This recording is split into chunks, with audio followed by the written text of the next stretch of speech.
Okay, so you want to get a EIN number because you're starting a business. Where do you go get that EIN number? Let me show you.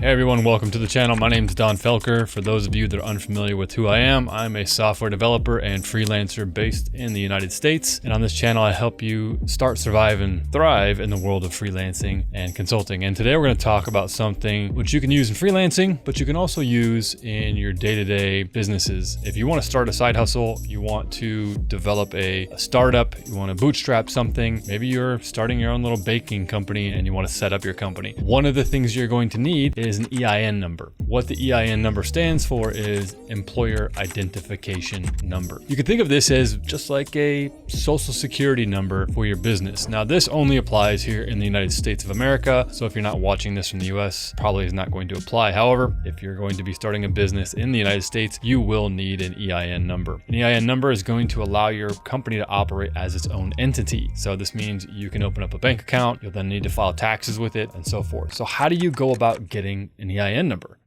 Most of the time, people will start and go find their accountant and say, hey, I need to start a business. What do I do? And their accountant will walk them through the process or maybe have them talk to a lawyer so that they set up their business properly. But what if you already know that you want to be an LLC or an S corporation or something like that? How do you get an EIN number then? Well, you can still go down the same route with lawyers and accountants, or you could use something like LegalZoom or many of the other ones out there. I think Rocket Lawyer is another one, and I'm not affiliated with any of those. And in fact, I don't use any of them because they charge you money to get an EIN number. And frankly, you can get an EIN number for free. So let me show you how to do that today right here. So what I'm going to do is I'm going to share my screen. I'm going to walk you through the process of how you can obtain your own EIN number in just a few minutes for free. Now, these online services will usually charge you upwards $50, $100, $200 for you to obtain your EIN number. Just follow along in this process as long as you know what type of business you're going to have. If it's going to be an LLC, an S corporation, or anything, then you're going to be completely fine and you can walk through this process with me. So I'll see you over my screen. Okay, so here we are in Google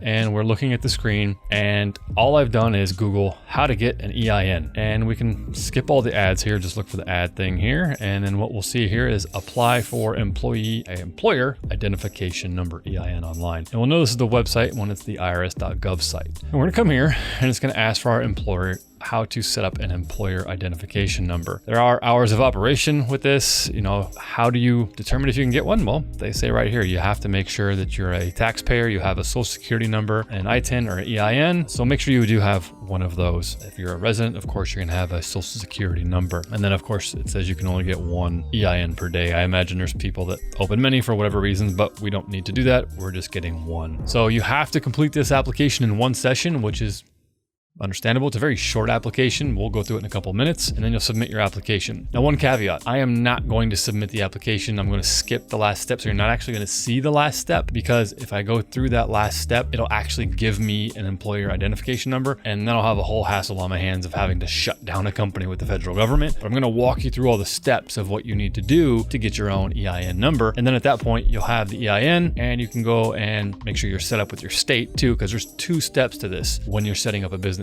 You need to register with the federal government, which is what we're doing now, and that's the US federal government, and that's going to allow us to get an employer identification number at the federal level. But then we also need that number when we're registering and creating a business in a certain state, and your state will then have to register if you're going to have an LLC, an S corporation, and then again, how you register in each state is going to change. Some states have a S corporation that's defined. Some states do not have S corporations, but have S corporation elections. So you just need to know what you want and what you can do in your state, and then you're good to go. All right, so let's click apply online now. It's just going to say make sure we're only using this for authorized use. Of course, that makes sense. We're not doing anything nefarious. We'll click begin application. Here you have to choose what legal structure you're going to want. So are you going to be sole proprietor, partnership, corporation, LLC? Let's assume that you're going to have an LLC. That's going to be most freelancers are probably going to be LLCs. Actually, most companies you start are probably going to be LLCs. Be very leery if you're starting your own startup company thinking that you need a corporation because it's going to be this huge unicorn company. You can always convert to a corporation from an LLC later on. Yes, it's going to cost you a little bit of money, but if you've got to the point where you're making that much money and you need to perhaps turn it into a larger corporation, most likely you can afford it at that time. Doing it too early is going to cost you a lot of headache. Ask me how I know. I've done it. So going forward, for example, I usually recommend going with an LLC or S corporation.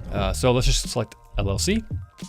We're gonna hit continue. Then it tells you exactly what an LLC is here, etc. And then basically the LLCs don't have articles of incorporation. If we did select corporation, it would say we had to fill those in. And I hit continue. How many members are in the LLC? If you're a freelancer or just running your own company, you're gonna put 1. Please select a state or territory. I'm in New Jersey, so I'm gonna hit New Jersey and hit continue. Now this is interesting right here. This part of the application, from what I understand, is going to show you the actual details of the state that you selected. Now, for example, right here, I can file a form 2553, an election by a small business corporation.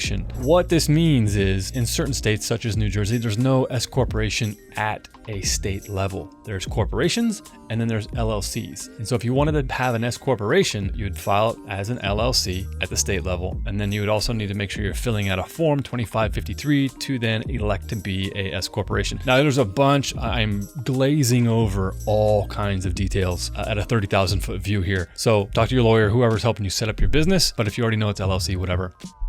Here it is. So just some information that you need to know. So then we'll need to go to continue.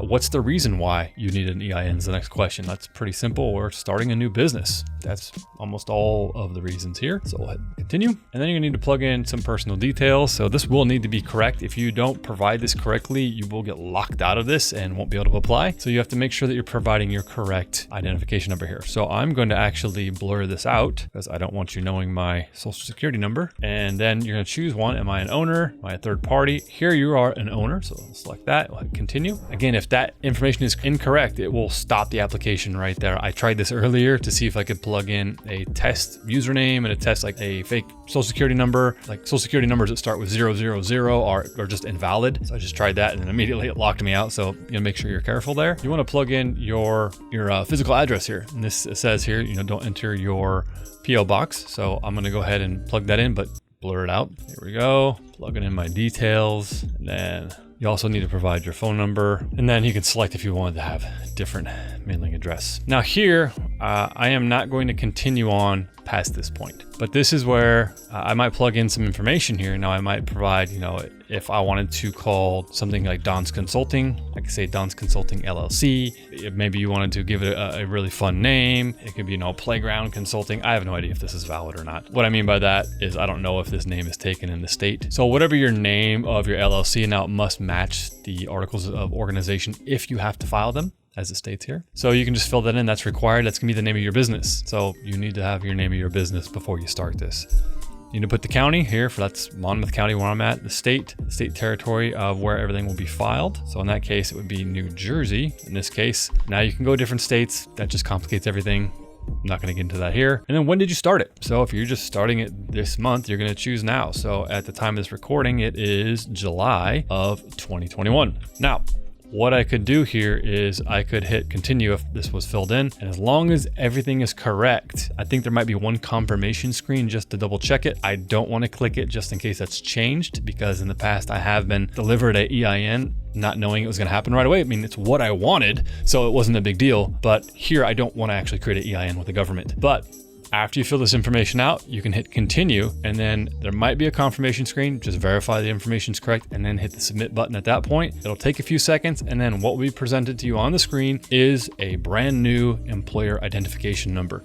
You'll be giving the digits right there on the screen, and then you can download a PDF that will show you all of your employer identification number that you can save for all of your records. And folks, that's it. That's all there really is to this. You really don't have to be super complicated. You don't have to spend a bunch of money.